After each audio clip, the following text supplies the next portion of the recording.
Shalom, bien-aimé dans le Seigneur. C'est une grâce que nous nous retrouvions autour de la parole de Dieu.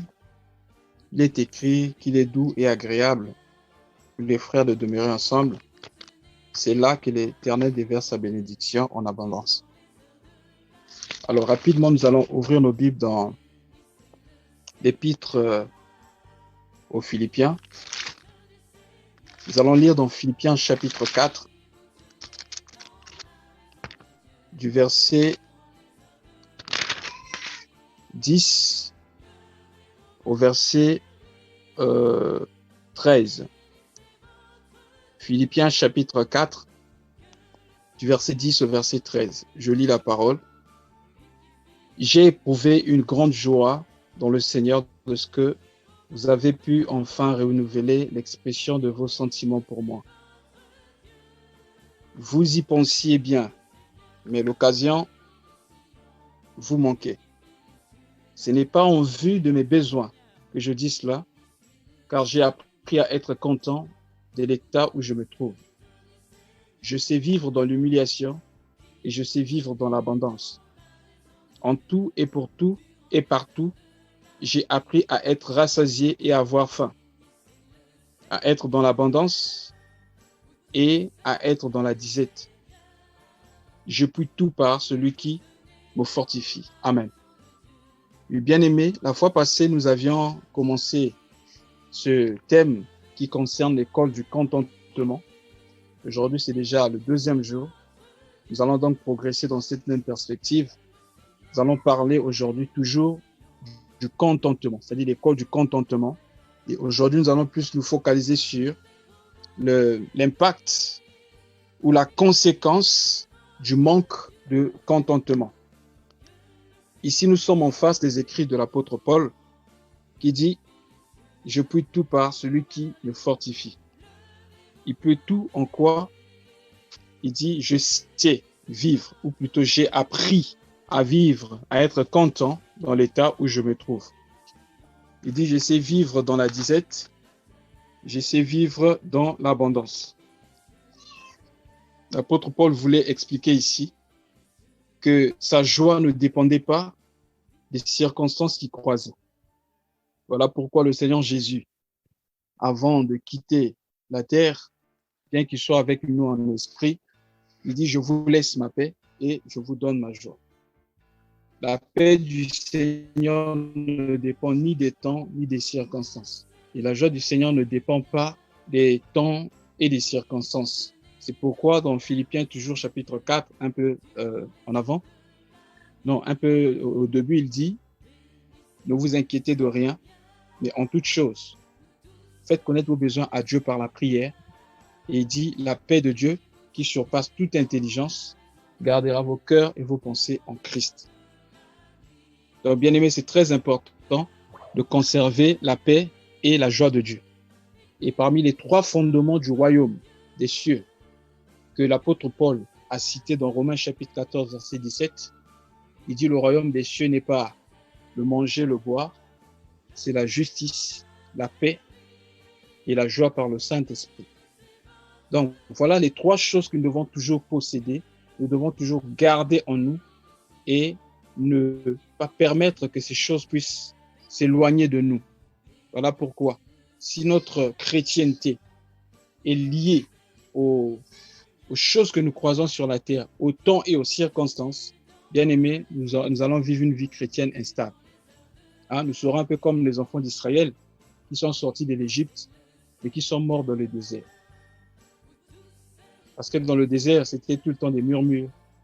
Dans le désert, bien aimé, c'était l'instabilité. Mais la mission, c'était de sortir de l'Égypte et d'entrer à Cana, le lieu du repos. Lorsque tu rentres dans le repos de Dieu, bien aimé dans le Seigneur, c'est Dieu qui devient ton tout. Et quand Dieu devient ton tout, rien sur la terre ne peut te déconnecter de Dieu. Il y a une chose que nous devons savoir, c'est que lorsque Satan nous attaque, la première des choses qu'il cible, ce n'est pas bien aimer notre santé, notre argent, je ne sais pas, nos enfants, etc. Mais Satan cible notre connexion avec Dieu.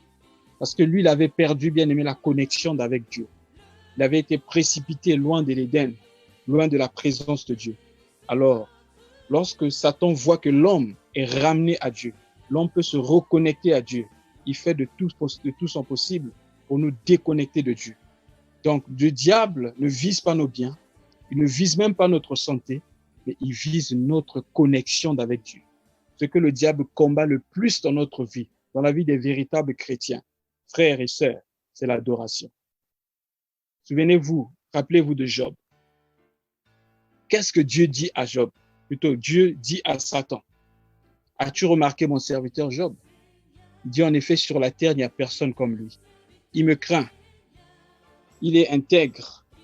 Et Job dit en fait, Satan dit en fait, si Job te craint, c'est parce que tu l'as protégé, parce que ses affaires marchent parfaitement. Il vit heureux par rapport à la terre. Voilà pourquoi Job te craint. Essaie de le toucher, ou plutôt permets que je le touche. Tu verras, il te régnera en face. Dieu dit à Satan, tu peux toucher à tout ce qui lui appartient, mais ne touche pas à sa vie. Là, j'aimerais ouvrir une parenthèse pour dire, lorsque nous avons Dieu en nous, lorsque nous marchons avec Dieu, rien ne peut nous arriver sans que l'Éternel nous le permette. Bien-aimé, tout ce qui est en toi, tout ce qui est à toi, même ton stylo est protégé par Dieu. Le sais-tu? Jésus, pour rassurer les disciples, a dit aux disciples, même les cheveux de vos têtes sont comptés. Et aucun cheveu ne pourra tomber à terre si l'Éternel nous le permet. Scientifiquement, il a été démontré que l'homme perd en moyenne 100 cheveux par jour. Donc, c'est des choses, bien aimées, insignifiantes qu'on perd tout le temps. Mais Dieu dit, pour que ces choses-là tombent par terre, il faut que Dieu lui-même le permette. Satan a touché aux affaires de Job.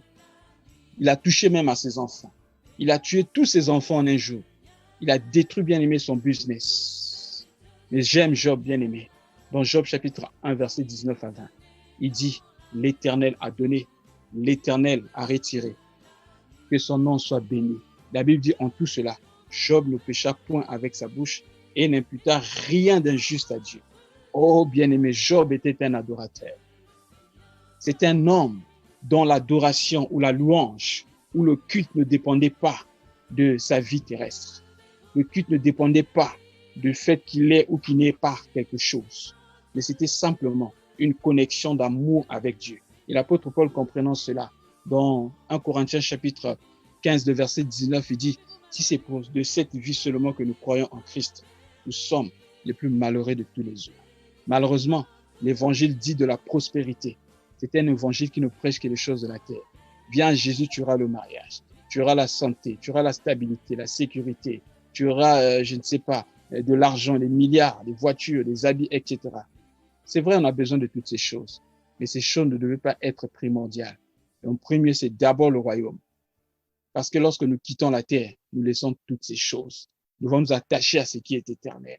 Et c'est ça le plus important. Et c'est ça la véritable bénédiction. Donc, bien aimé, la fois passée, nous avions parlé du contentement. Et nous avons essayé de parler aussi des dangers du manque de contentement. On a vu comment est-ce que David avait gâté toute sa famille.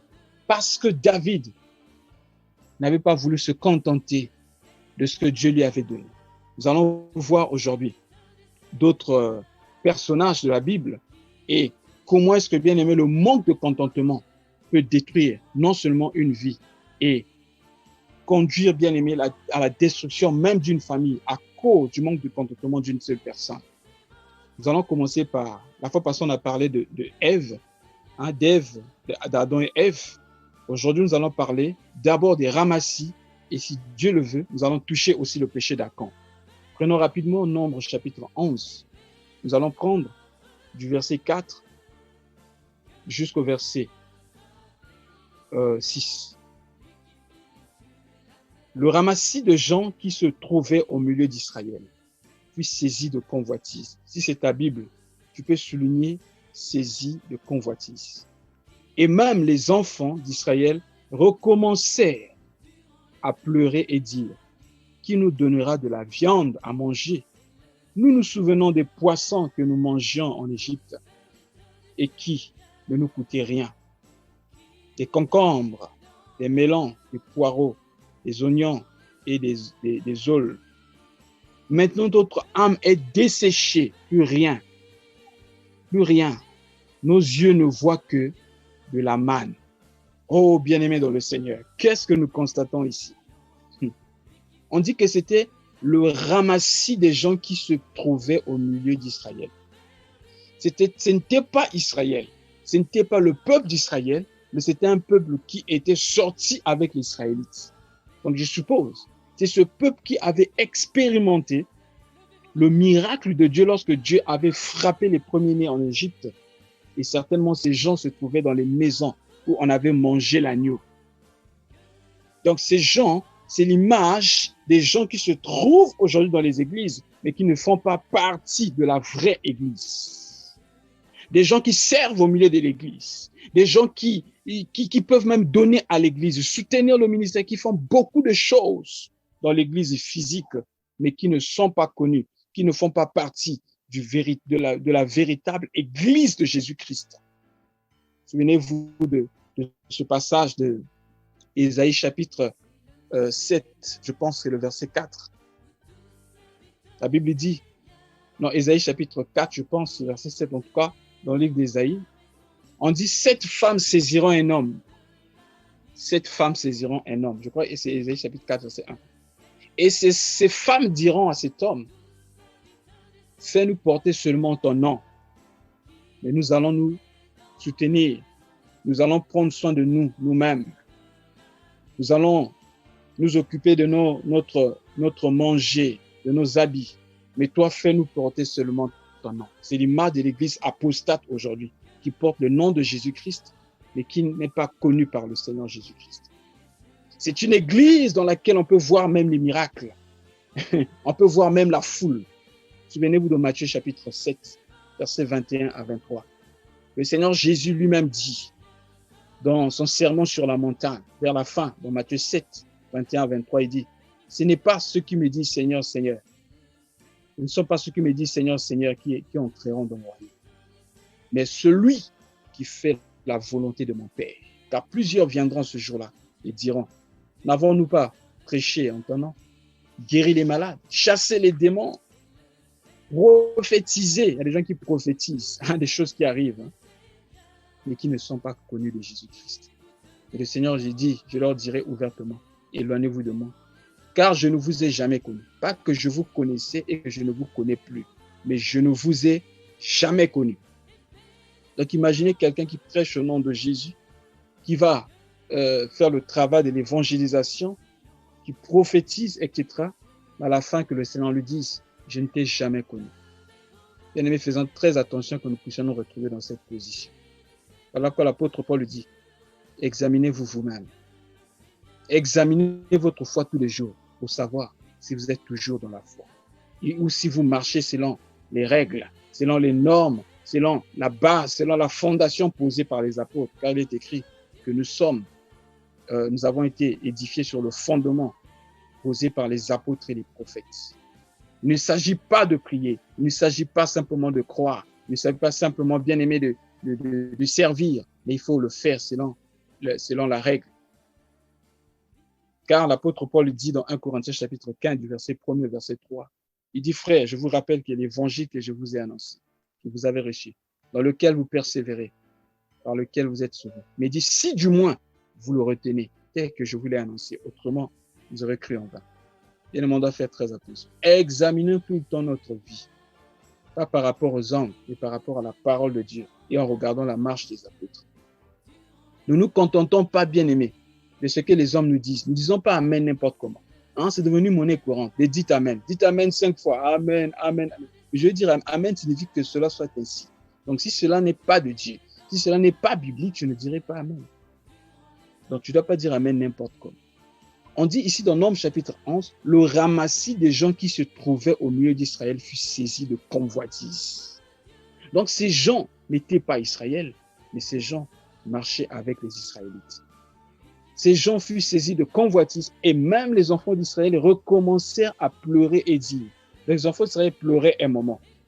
Mais à cause des ramassis, à cause de cette foule hybride, à cause de cette foule qui n'était pas vraiment Israël, des chrétiens caméléons qui deviennent purs ou saints lorsqu'ils sont dans l'église, mais dès qu'ils sortent de l'église, c'est fini, on ne peut plus les reconnaître. Des chrétiens qui prennent des formes de chaque lieu qu'ils trouvent. Un pied dans le monde, un pied dans l'église. Je vous parle des choses que j'ai vécues. Je vous donne mon propre témoignage. Il y a quelques années, dans les années 99-2000, je partais dans une église.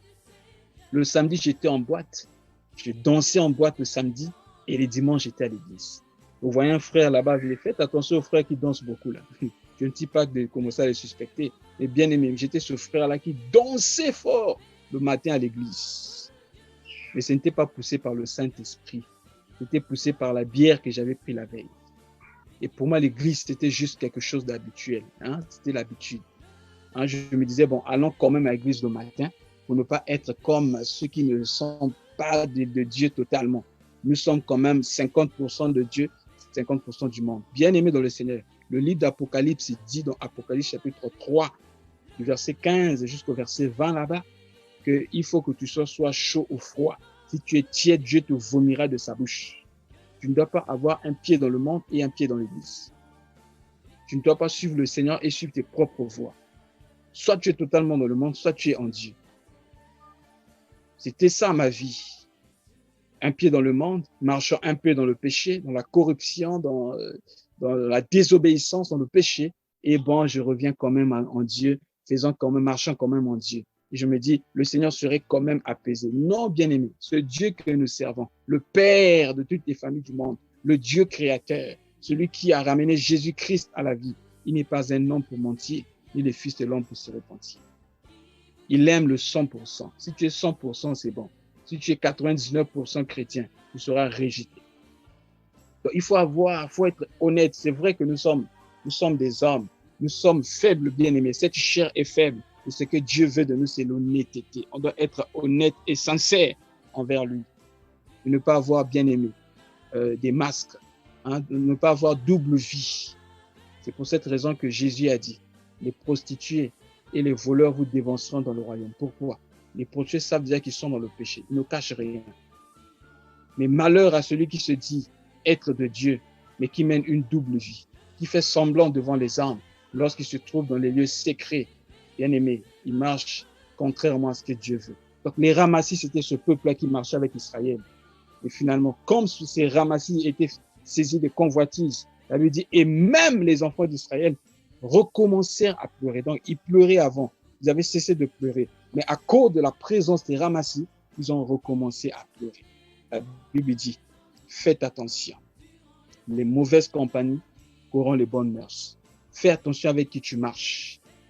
Quelqu'un a dit, dis-moi avec qui tu marches, je te dirai qui tu es. Fais attention avec qui tu marches. Généralement, ceux qui s'assemblent se ressemblent. Parce que c'est le pouvoir de l'influence. Les ramassis ont commencé à murmurer. Et la Bible dit, en murmurant, il disait, nos yeux ne voient que de la manne. Nous sommes fatigués de voir la manne. Voilà le manque de contentement. Tu es fatigué de ce que Dieu te donne parce que tu penses que Dieu a mieux donné chez l'autre. Oh, bien-aimé dans le Seigneur. La convoitise conduit à la mort. Faisons très attention. Tu dois apprendre à te contenter de ce que Dieu te donne. Hein, la Bible dit, rendez grâce à Dieu en toutes choses. C'est là est la volonté de Dieu pour vous. 1 Thessaloniciens chapitre 5, verset 18. Rendez grâce à Dieu en toutes choses. C'est ça la volonté de Dieu. Rends grâce à Dieu pour ce que Dieu te donne. Nous disions la fois passée, avant de demander ce que tu n'as pas, commence par dire merci pour ce que Dieu t'a déjà donné. Avant de considérer ce que tu n'as pas, avant de regarder à ce que tu n'as pas, commence par considérer ce que tu as déjà. Et tu verras que tu auras raison de dire à Dieu merci pour ce qu'il t'a donné. C'est très important. Très souvent, nous regardons ailleurs, nous pensons que ce qui doit nous revenir, ce qui a autrui. Parce que bien aimé dans le Seigneur, nous manquons le contentement. Et voilà comment nous sommes des cibles. Nous parlons tout à l'heure de Job. Job avait tout perdu, mais Job n'avait pas régné Dieu, parce que son cœur était attaché à Dieu. Oh bien-aimé, se contenter signifie aussi accepter, bien-aimé, lorsque Dieu permet que tu reçoives ce qui est douloureux en toi. Dieu permet quelquefois des épreuves pour nous corriger, pour nous restaurer.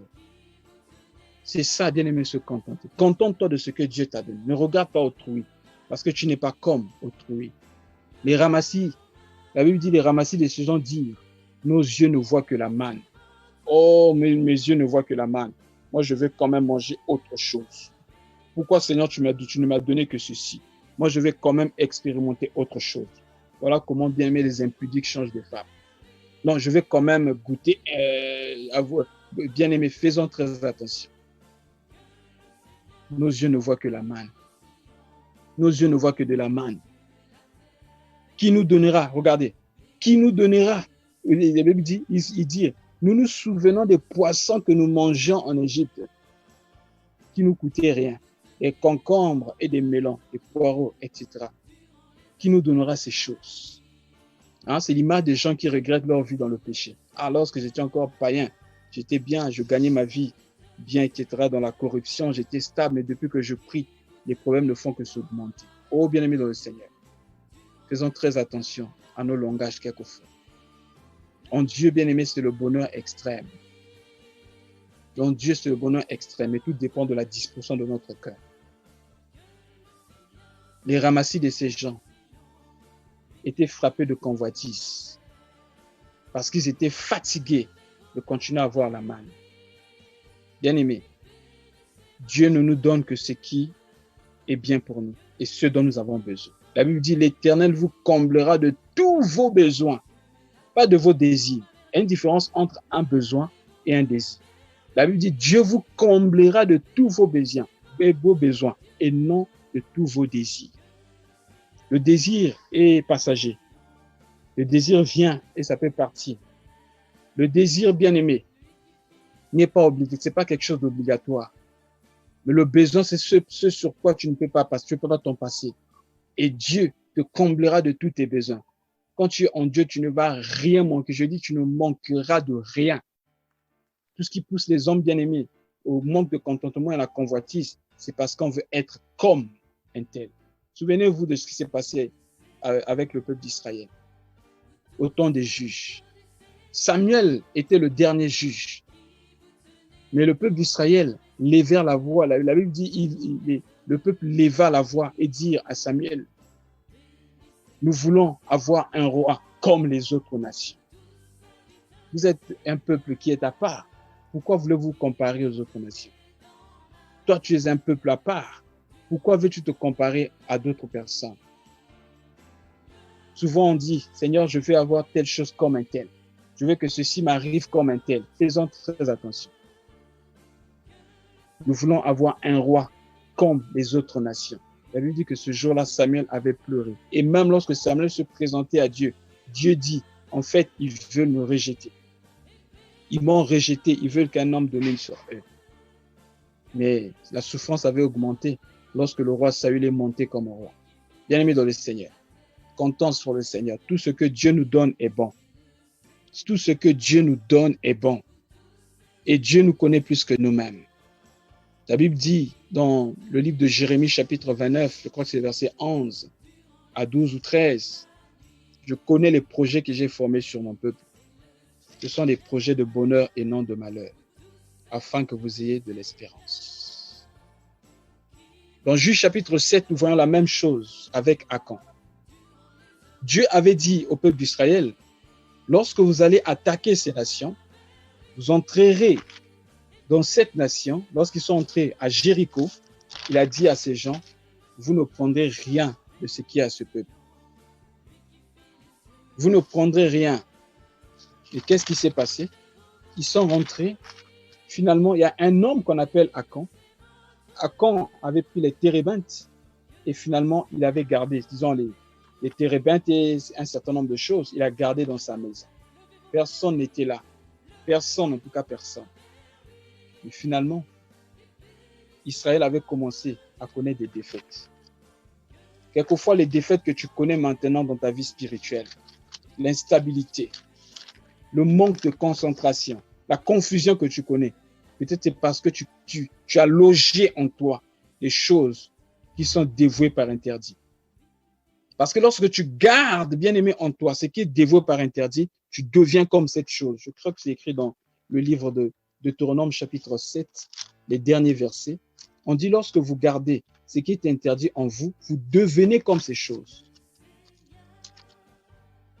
Deutéronome chapitre 7, je pense. Deutéronome chapitre 7. Ok, écoutez bien. Deutéronome chapitre 7, verset 26. Donc Deutéronome 7, le dernier verset. Tu n'introduiras point une chose abominable dans ta maison, afin que tu ne sois pas comme cette chose dévouée par interdit. Tu l'auras en horreur, tu l'auras en abomination, car c'est une chose dévouée par interdit. Bien-aimé dans le Seigneur, quand tu mets dans ta maison, la maison ici peut représenter le cœur, une chose qui est dévouée par interdit, une chose qui ne devait pas être là, la Bible dit, tu deviens comme cette chose. Or, tout ce qui était à ces nations-là était dévoué par interdit. Qu'est-ce qui va se passer? Achan va prendre cette chose et mettre dans sa maison. Israël, non seulement sa maison, mais tout Israël commença à connaître les défaites. Alors le peuple pria le Seigneur. Lorsque le peuple pria le Seigneur, ils ont jeté le sort tomba sur la tribu d'Achan, et finalement le sort tomba, ils ont encore jeté le sort tomba sur la famille d'Achan, et finalement Josué va dire à Achan, rapidement, Josué chapitre 17, verset 19, Josué dit à Achan, mon fils, donne gloire à l'Éternel, le Dieu d'Israël, et rends-lui hommage. Dis-moi donc ce que tu as fait, ne me le cache point. Achan répondit à Josué et dit, il est vrai que j'ai péché contre l'Éternel, le Dieu d'Israël, et voici ce que j'ai fait. Écoutez bien le verset 21. J'ai vu dans le butin un beau manteau de chinéar, 200 cycles d'argent et un lingot d'or de poids de 50 cycles. Je les ai convoités. Ah, voyez, la convoitise revient. Et je les ai pris. Ils sont cachés dans la terre au milieu de ma tente et l'argent est dessous. Vous voyez, la convoitise. Tu convoites ce qui est autrui. Oh, moi, je vais être comme un tel a acheté telle chose, moi, je vais acheter ça. Bien aimé, tu sais comment il a fait pour avoir cette chose? Le sais-tu? Faisons très attention. Que la convoitise ne nous pousse pas à chercher ce qui est autrui. D'habitude, tu ne convoiteras point ce qui est autrui. Mais Achan est tombé ici dans le péché. Vous allez voir dans la suite de l'histoire, on a brûlé Achan et toute sa maison. C'est lui qui avait péché. Mais toute la maison était en feu à cause de son péché. Au départ, c'est tout Israël qui connaissait la faiblesse à cause du péché d'Achan. Parce que Achan avait gardé en lui, bien aimé, ce qui était interdit. Prophétiquement parlant, cela parlait aussi de l'Église. Lorsqu'aujourd'hui, on a pris les choses du monde, les rythmes du monde, la musique du monde, le style du monde, on a porté dans l'Église. C'est ce qui a emmené la mort spirituelle dans les églises. Lorsqu'on veut chanter comme ceux du monde, danser comme ceux du monde, parler comme ceux du monde, parler des choses qui attirent le monde, c'est ce qui a emmené la mort spirituelle dans l'Église. Et l'Église s'est affaiblie aujourd'hui. Peut-être que dans ta vie aussi, il y a des choses qui sont dévouées par interdit, comme le manque de pardon. Dieu a dit pardonner. Pardonne comme tu as été pardonné en Jésus-Christ. Peut-être que c'est le manque de pardon. Peut-être que c'est la colère, le péché, l'impudicité, l'immoralité que tu as gardé en toi, peut-être dans ton cœur. Tu n'arrives pas à te débarrasser de ces choses. Bien-aimé, tu finiras par être détruit avec ces choses. Et voici l'opportunité que le Seigneur nous a donnée ce jour. Il a dit, si vous entendez sa voix, n'endurcissez pas vos cœurs. Dieu ne rejette pas ceux qui viennent à lui. Mais ce qu'il demande à l'homme, c'est la sincérité. Sois juste sincère. Dis simplement la vérité. Dis où tu es tombé. Et l'Éternel te relèvera. Il te donnera la force de surmonter le péché. Ce n'est pas une fatalité. Mais le plus grave, c'est lorsque tu tombes, tu restes par terre. Mais si tu peux te lever, enlever la poussière et continuer, Dieu sera content de toi. Le fils prodigue avait tout pris. Il est parti loin du Père. La Bible dit, étant entré en lui-même, il s'est mis à réfléchir. Il dit, dans la maison de mon Père, il y a des gens qui mangent à satiété. Et moi aussi, je souffre. Je me lèverai. J'irai vers mon Père. Je dirai, j'ai péché contre toi et contre le ciel. Et bien aimé, lorsqu'il est retourné vers le Père n'a même pas pris le temps de l'écouter. Parce que le Père connaissait son cœur. Si tu prends la décision ce soir de te déconnecter totalement du péché, des péchés connus, et de te tourner vers Dieu, bien aimé dans le Seigneur, tu vas connaître la vraie stabilité. Que Dieu te bénisse. Nous allons nous arrêter par là aujourd'hui. Que le Seigneur nous aide à nous contenter de ce qu'il nous donne. Amen.